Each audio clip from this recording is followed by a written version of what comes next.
আসসালামু আলাইকুম প্রিয় খামারি বন্ধুরা, আশা করি সকলে ভালো আছেন। আমি খামার জগতে নতুন এসেছি।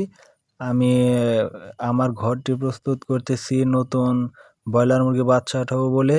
এই ঘরটিতে আমি একটি আপনার মিটার রেখেছি। মিটারটা হচ্ছে অটো ডিজিটাল মিটার, ঘরের তাপমাত্রা এবং বাইরের তাপমাত্রা আর আর্দ্রতা দেখায়।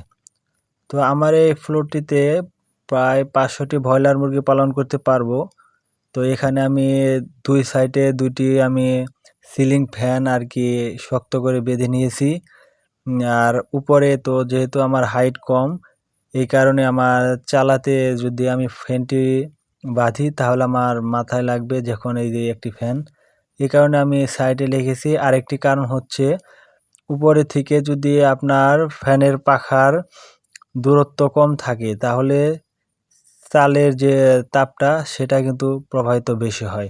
এজন্য উপরে চালের পাখাগুলো খুলে আমি বাইরের দিকে লাগিয়েছি, যাতে করে বাইরে থেকে যে ঠান্ডা বাতাস সেটি যেন আমার এই খামারটিতে প্রবেশ করে এবং এই পাশ দিয়ে যেন গরম হাওয়াগুলো বের হয়ে যায়। আমি আগামীকাল বাচ্চা নেব, শুরু থেকে শেষ পর্যন্ত আমি ভিডিও টিউটোরিয়াল দেব। আপনারা আমাদেরকে সাপোর্ট করবেন, চ্যানেলটি সাবস্ক্রাইব করে পাশে থাকা বেল বাটনটি অন করে দিবেন, যাতে করে আমরা নতুন ভিডিও আপলোড করলে সেই ভিডিও নোটিফিকেশন পৌঁছে যায় সবার আগে আপনার কাছে।